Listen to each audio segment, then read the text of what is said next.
The billionaire had ignored thousands of reports in his life, but one address on a television screen made him stop breathing for a moment. Ethan Whitmore sat alone in his Chicago penthouse, surrounded by the signs of a life most people only dreamed about. Floor-to-ceiling windows revealed the city lights below. A polished desk held investment reports, business contracts, and documents representing billions of dollars in real estate. Everything around him represented success. Everything except the story playing on the television in front of him. The evening news showed a crowded sidewalk outside an apartment building. A reporter stood near the entrance, explaining the situation of a single mother who had recently lost her home. Ethan almost changed the channel. Stories about tenant disputes appeared often. They were usually handled by management teams, legal departments, and company representatives. They were numbers on a report, not personal matters. But then the camera moved closer. A young woman stood beside a small suitcase, holding her son's backpack in one hand. Her name was Olivia Parker. She was 30 years old, a single mother trying to create a stable life for her 6-year-old son, Noah. She was not shouting. She was not asking strangers for sympathy. She simply stood there, holding her child's hand and trying to stay strong. "Mom, where are we going now?" Noah asked quietly. Olivia looked down and gave him a gentle smile. "We are going to figure it out together, sweetheart." Those words made Ethan look away from the screen for a moment. There was something about her calmness that felt different. She was not acting like someone waiting to be rescued. She looked like someone trying to protect the person who depended on her most. Then the camera turned toward the entrance of the building. A sign appeared behind the reporter. The address became visible. Ethan froze. 4817 Madison Avenue. He knew that address. He knew it because his company logo was attached to every official document connected to that property. Whitmore Properties owned the building. His building. For the first time in years, a report about one of his properties felt different. Ethan walked closer to the screen, studying every detail. The apartment building that he knew only through financial records was now the place where a mother and child were standing outside with nowhere certain to go. His assistant, Rachel, entered the room carrying a tablet. "Mr. Whitmore, your board meeting begins in 20 minutes. Ethan did not respond immediately. His eyes remained on the television. "Cancel it," he said. Rachel looked surprised. Ethan Whitmore rarely canceled anything. "Is something wrong?" she asked. He pointed toward the screen. "Find everything about that building. Apartment records. Management reports. Every complaint submitted in the last year." Rachel looked at the broadcast and then back at him. "The woman?" Ethan nodded slowly. "Her name is Olivia Parker." He paused. "I want to know what happened." That night, the billionaire who had spent years measuring success through growth and profits opened a file about one apartment. He thought he was investigating a management problem. He did not know yet that he was about to discover the people hidden behind the numbers he had spent his life building around. The apartment had been quiet for almost an hour after Olivia Parker closed the door for the final time. She stood in the hallway for a moment, holding a small box filled with the things that mattered most. A few family photos. Noah's favorite books. A handwritten drawing he made at school. The apartment was empty now, but it carried years of memories. It was the place where Noah took his first steps. It was where Olivia learned how to balance work, motherhood, and the challenges of raising a child alone. It was not a luxury apartment. It was not a perfect home. But it was theirs. Olivia looked around one last time before picking up the box. "Come on, Noah," she said gently. "We are ready." Noah held his backpack tightly and looked around the room. "Will we come back someday?" he asked. Olivia smiled, even though the question was harder than he understood. "I do not know, buddy. But wherever we go, we will make it feel like home." Across the city, Ethan Whitmore was learning details about Olivia's situation that changed everything he thought he knew. The file from Whitmore Properties sat open on his desk. He expected to find missed payments, complaints from neighbors, a history of problems. Instead, he found something completely different. Olivia Parker had lived in apartment 8B for nearly 4 years. Her rental record was consistent. She had communicated with management whenever an issue appeared. She had even received positive notes from several residents in the building. Ethan turned the page slowly. The reason behind the eviction was not what he expected. There were additional charges added to her account. Administrative fees. Processing costs. Unclear repair expenses. Small amounts that looked insignificant when placed in a company report. But when combined, they became impossible for one person to handle. Ethan stared at the numbers on the page. For years, he had looked at financial reports and seen only performance. Revenue. Growth. Efficiency. Now he saw something else. A mother trying to protect her child's stability. A family forced to leave because a system designed to manage properties had forgotten the people living inside them. Who approved these charges? Ethan asked. His assistant Rachel looked through the documents. The property management company handled them directly. The regional office signed off on the final decision. Ethan leaned back in his chair. Did anyone speak with Olivia personally? Rachel checked the communication records. After a moment, she looked up. There are emails and automated notices. But I do not see any record of a direct conversation. That answer stayed with him. Nobody had taken the time to understand her situation. Nobody had looked beyond the paperwork.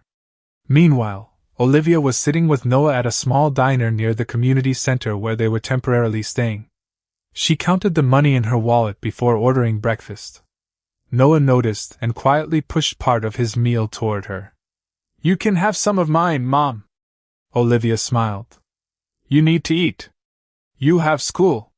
You always say I need to grow, Noah replied. Because it is true, she said, laughing softly. For a brief moment, the stress disappeared. She was not thinking about the apartment she lost. She was not thinking about the uncertainty ahead. She was simply a mother sharing breakfast with her son. But across the city, Ethan Whitmore was looking deeper into a story that was never supposed to reach him. He had built an empire by understanding markets and investments. Now he was beginning to understand that every address had a story, and every story belonged to someone who deserved to be seen. The next morning, Ethan Whitmore arrived at Whitmore Properties earlier than usual. The city was still waking up, but his office was already filled with quiet reminders of the empire he had built. The walls displayed awards. The shelves held years of business achievements. Every corner represented success. Yet for the first time, Ethan looked at the room and felt that something was missing. He walked to his desk and opened the file about apartment 8B again. Olivia Parker's name was written at the top. A name that would have meant nothing to him a week earlier. Now it represented a question he could not ignore. How many other people had been reduced to numbers inside his company reports? Ethan spent the morning reviewing tenant records from several properties. He expected to find a few unusual cases. Instead, he discovered a pattern. Residents had submitted concerns about unclear fees, delayed responses, and communication problems. Most cases had been marked as resolved. But the details told a different story. Many people had received answers without ever feeling heard. Ethan closed the report and looked through the window of his office. Below him, thousands of people moved through the city. Each person carried their own responsibilities, worries, and dreams. He had spent years building places for people to live, but he had never truly considered what those places meant to them. I built homes without knowing the people inside them, he said quietly. Rachel stood nearby with another folder. There is something else you should see. She placed several documents on his desk. These are resident comments from apartment 8B. Ethan opened the first page. It was not a complaint. It was a thank you note from a neighbor. The resident described how Olivia had helped organize a small community collection during the winter months. Another note mentioned how she helped an older resident understand paperwork when they were having trouble completing forms. Ethan looked through the pages one by one. The woman his company had treated as a difficult situation had actually been someone who made the building better. Meanwhile, Olivia was trying to create a new routine for Noah. She found temporary work at a local office and spent her evenings preparing meals, helping with homework, and making sure her son felt safe during a time of uncertainty. She did not tell Noah every worry she carried. Children deserved moments of happiness. One evening, Noah placed a drawing on the small table. It showed a house with a bright front door, 2 people standing outside, and a small tree beside the entrance. "That is our new home," Noah said proudly. Olivia smiled. "It is beautiful. Because you said homes are made by people, not just rooms." Olivia looked at the drawing and felt a quiet sense of hope. She did not know that someone across the city was finally understanding her story. She did not know that Ethan Whitmore was beginning to question everything he believed about success. For years, Ethan thought leadership meant having all the answers. But Olivia's story was teaching him something different. Sometimes leadership began with admitting you had not been paying attention. And sometimes the smallest voice was the one that revealed the biggest truth. The truth hidden inside Whitmore Properties was larger than Ethan Whitmore expected. What started as a question about one apartment had become a deeper look into the way his company treated the people who depended on it. Ethan sat in his office late in the evening, surrounded by documents that represented years of business decisions. But for the first time, those pages did not look like reports. They looked like stories. Every complaint represented a person. Every unresolved issue represented someone who had tried to be heard. Rachel entered the office with another folder in her hands.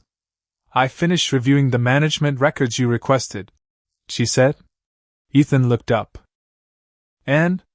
Rachel placed the folder on the desk. "There are more cases similar to Olivia Parker's situation." Ethan opened the documents carefully. Several residents had reported confusing charges and unanswered questions. Some had contacted the management office multiple times. Many received formal responses, but few received real conversations.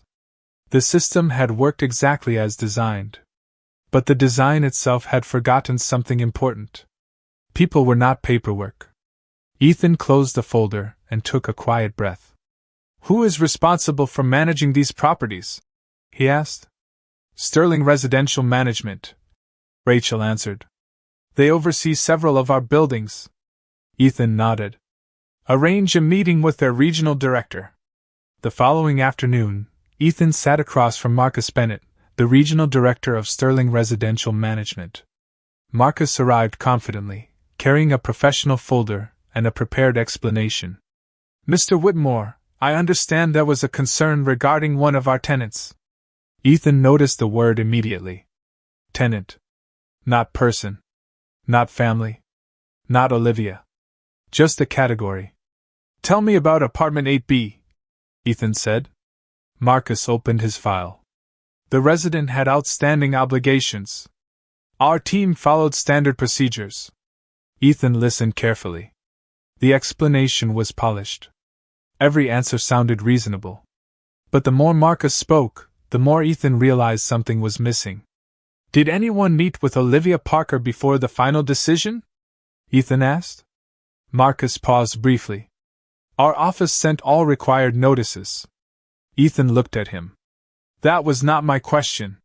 The room became silent. Marcus adjusted the papers in front of him. "Mr. Whitmore, managing thousands of units requires consistency. We cannot make exceptions every time someone has a difficult situation." Ethan looked down at the documents. Those words would have sounded normal to him months earlier. Now they sounded incomplete. "Consistency without understanding can become unfairness," Ethan replied. Marcus remained quiet. Ethan requested every communication record, every internal review, and every decision connected to Olivia's case. He wanted the full picture, not a prepared explanation. Meanwhile, Olivia was continuing to rebuild her life. She had started working temporary hours at a small office while searching for a permanent position. Every morning, she walked Noah to school and reminded him that change did not mean the end of hope. One evening, Noah asked, "Do you think people can change?" Olivia looked at him with a gentle smile. "Yes. Sometimes people just need someone to help them see what they forgot. She did not know how meaningful those words would become. Across the city, Ethan Whitmore was discovering that the biggest problem inside his company was not a financial mistake. It was the distance between the people making decisions and the people living with them. And for the first time, he was ready to close that distance. For the first time in many years, Ethan Whitmore walked into a conversation without knowing what he was going to say. He had built companies through confidence, preparation, and control. Every meeting usually had a clear objective. Every decision had a calculated outcome. But this time was different. He was not meeting with a business partner or an investor. He was meeting with a woman whose life had been changed by a decision connected to his own company. Ethan arrived at the community center where Olivia Parker was staying temporarily. He chose not to bring executives, lawyers, or anyone who would create distance between them. He wanted a real conversation. Olivia was sitting near the entrance, reviewing job applications while Noah quietly worked on a school assignment beside her. When she saw Ethan approach, she recognized him immediately. "You came back," she said. Ethan nodded. "I wanted to talk to you about what happened." Olivia closed the folder in front of her. Her expression was polite, but careful. She had learned that people often listened only after a problem became public. "Are you here because of the company?" she asked. Ethan paused for a moment. "Partly. But I am here because I want to understand." Olivia studied him quietly. Then she invited him to sit. Ethan asked about her experience with the building. He expected anger. He expected frustration. Instead, Olivia spoke. With calm honesty. She explained that losing the apartment was difficult, but what hurt most was feeling like nobody saw her as a person. "I understood that there were rules," she said. "I understood that businesses have responsibilities. I never expected special treatment." She looked toward Noah for a moment before continuing. "I just hoped someone would take a few minutes to understand our situation." Ethan listened carefully. Every word confirmed what he had been discovering through the records. The problem was not just the charges. The problem was the distance between the company and the people it served. "Why did you not ask for more help?" Ethan asked gently. Olivia gave a small smile. "Because I did not want someone to fix my life. I wanted the chance to keep building it." That answer stayed with him.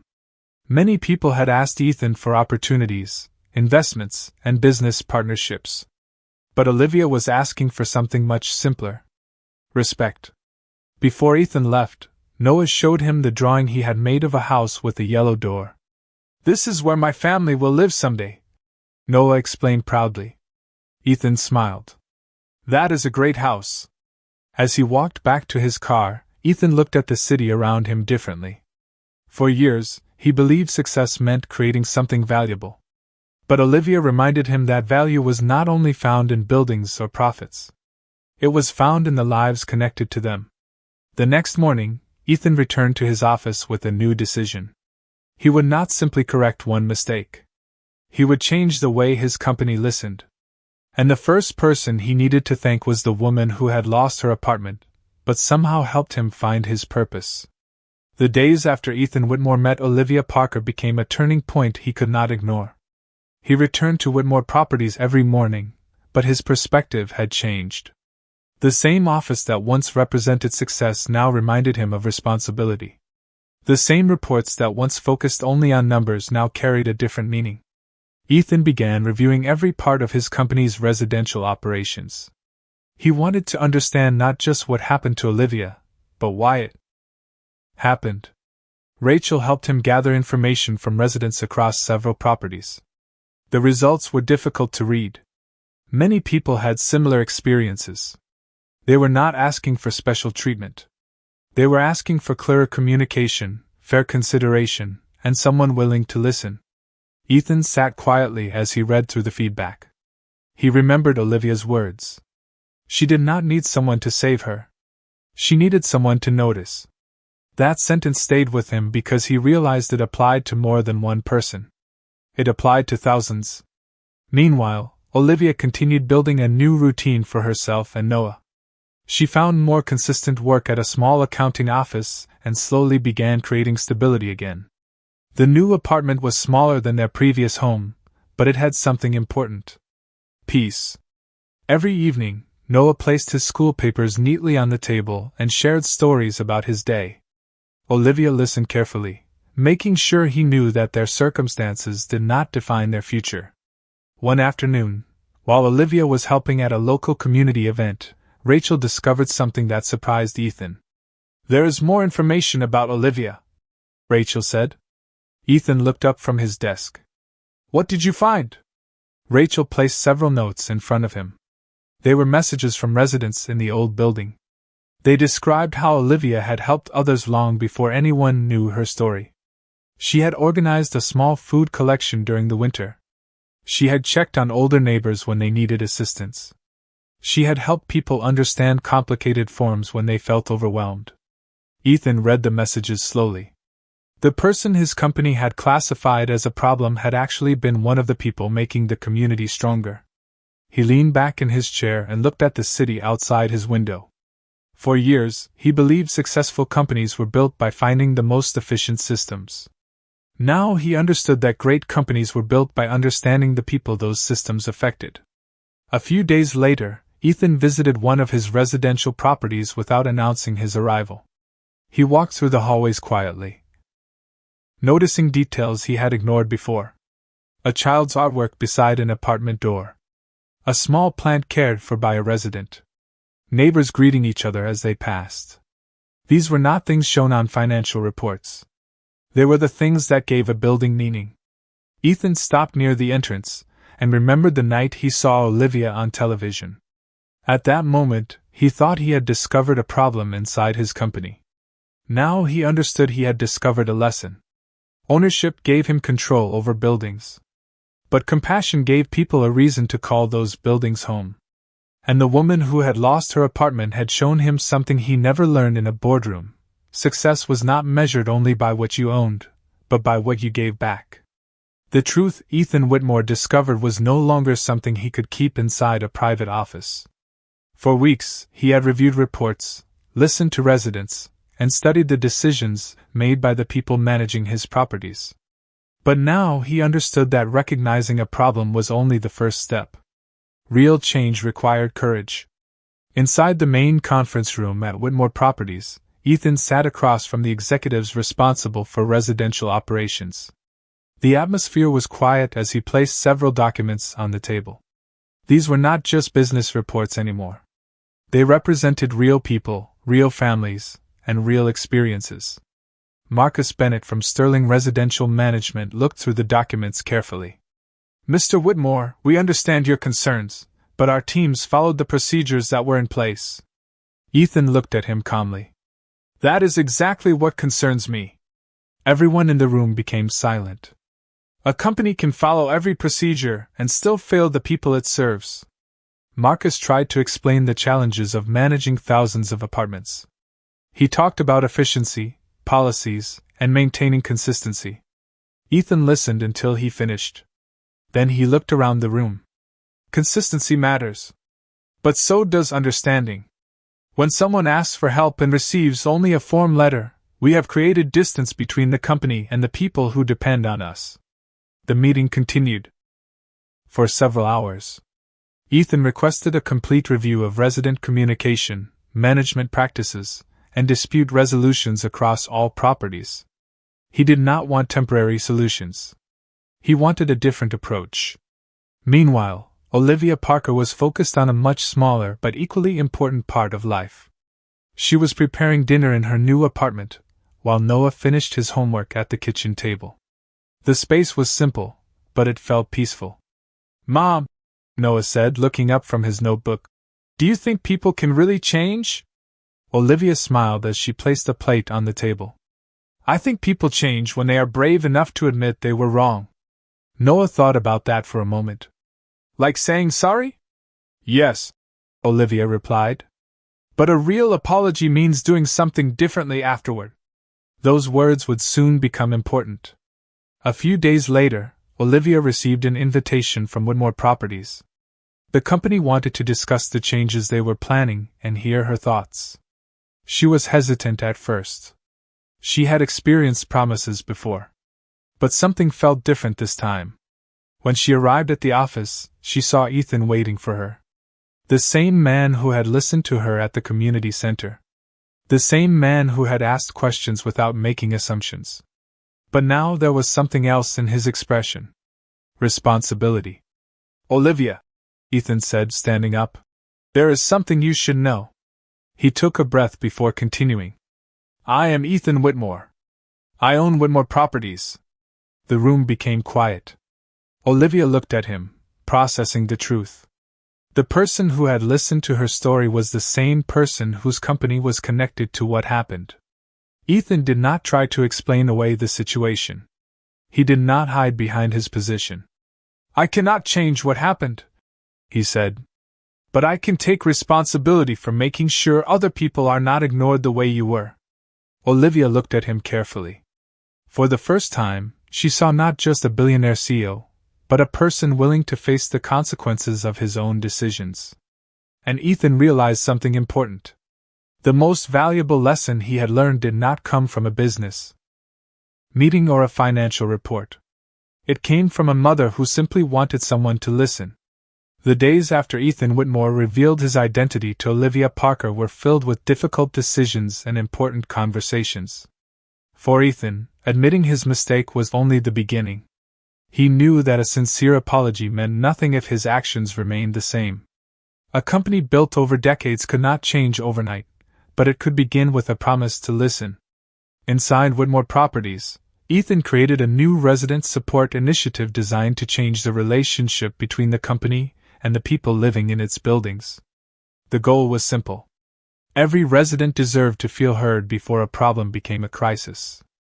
Ethan asked managers across the company to meet with residents directly, review old cases, and understand the experiences behind every report. Some executives questioned the approach. They worried about costs, time, and changing a system that had produced strong financial results for years. Ethan understood their concerns. But he also remembered Olivia standing outside her apartment with a suitcase and her son's backpack. "A company's success cannot only be measured by what it earns," Ethan told them. "It must also be measured by how it treats people." Meanwhile, Olivia became an important part of the new program. Ethan did not offer her a position because he felt sorry for her. He offered it because he recognized something valuable. She understood the residents in a way that no report could explain. Olivia helped create better communication methods, making sure residents had a real person to contact when they faced difficult situations. She shared ideas based on her own experience, but she also listened to others. She knew that her story was only one of many. One afternoon, Ethan visited a residential building with Olivia. This time, he did not walk through the property as an owner checking an investment. He walked through it as someone trying to understand a community. They passed residents who greeted them warmly. A mother carried groceries toward her apartment. A retired couple sat outside enjoying the afternoon. Children laughed while playing near the courtyard. Ethan noticed the small details he once ignored. These moments were not included in financial reports. They were the reason those buildings existed. "You changed the way I see this company," Ethan said to Olivia as they walked through the hallway. Olivia smiled gently. "I did not change it. I just reminded you to look closer." Ethan thought about those words. For years, he believed leadership meant having the strongest vision and the fastest solutions. Olivia showed him that leadership also meant humility. It meant knowing when to listen. It meant understanding that every decision affected someone's life. Months passed, and the changes inside Whitmore Properties became visible. Residents felt more connected. Managers became more responsive. The company was still successful, but now success had a different meaning. Olivia watched Noah draw another picture at the kitchen table in their new apartment. This time, he drew a building filled with windows, trees, and smiling people. "What is this one?" Olivia asked. Noah looked up proudly. "It is a place where everyone feels welcome." Olivia smiled because she knew her son understood something important. A home was never just a place where people stayed. It was a place where people felt they belonged. And Ethan Whitmore, a man who once owned countless properties without truly knowing their stories, had finally learned that the greatest value of any building was not what it was worth. It was who it protected. 1 year later, the entrance of Whitmore Properties looked the same from the outside, but everything inside had changed. The glass walls, the modern offices, and the busy streets of Chicago remained exactly as they had always been. Yet Ethan Whitmore no longer saw them the same way. He no longer measured success only through expansion, revenue, or the number of buildings his company owned. He saw the people connected to every decision. He saw the families behind every apartment door. He saw the lives that continued long after a contract was signed. Ethan stood in the lobby of one of his residential buildings, watching residents walk through the entrance. A father carried groceries for his family. A young student smiled while heading home from school. Neighbors stopped to talk with each other. Ordinary moments that once seemed invisible had become the most important part of what he had built. Olivia Parker walked beside him, carrying a folder filled with notes from the community program she helped create. She was no longer the woman standing outside apartment 8B with a suitcase and uncertainty. She was now someone whose voice helped improve thousands of lives. But she had never forgotten where she started. "Do you ever think about that day?" Ethan asked quietly. Olivia knew exactly what he meant. She looked toward the building entrance. "Sometimes," she replied. "But I do not think about what I lost anymore. I think about what we learned." Ethan nodded. That was the difference between the past and the present. The event that once represented failure had become the beginning of something meaningful. Later that afternoon, Ethan visited Olivia's home. It was a simple apartment, filled with warmth and memories. Noah, now older and more confident, showed Ethan a new drawing. It was a picture of a large building with many windows. Each window had a small family inside. "What is this?" Ethan asked. Noah smiled. "It is a building where everyone has a place." Ethan looked at the drawing for a long moment. Years ago, he would have noticed the design, the size, the structure, the value. Now he noticed the meaning. A place was not important because of how much it cost. It was important because of the lives created inside it. As the sun began to set over Chicago, Ethan and Olivia stood outside the building that had changed both of their lives. Ethan remembered the person he used to be. A man who believed having more meant being more successful. Olivia remembered the difficult days when she wondered how she would protect her son's future. They had come from different worlds, but they had learned the same lesson. Kindness could reach places that money never could. Ethan had spent years building properties across the country. But Olivia had taught him that the greatest achievement was not creating more buildings. It was creating places where people felt valued, respected, and at home. Because a building could be made with concrete, glass, and steel. But a true home was created by the people who filled it with compassion. And sometimes the person who has the least in the world can be the one who teaches someone with everything what truly matters.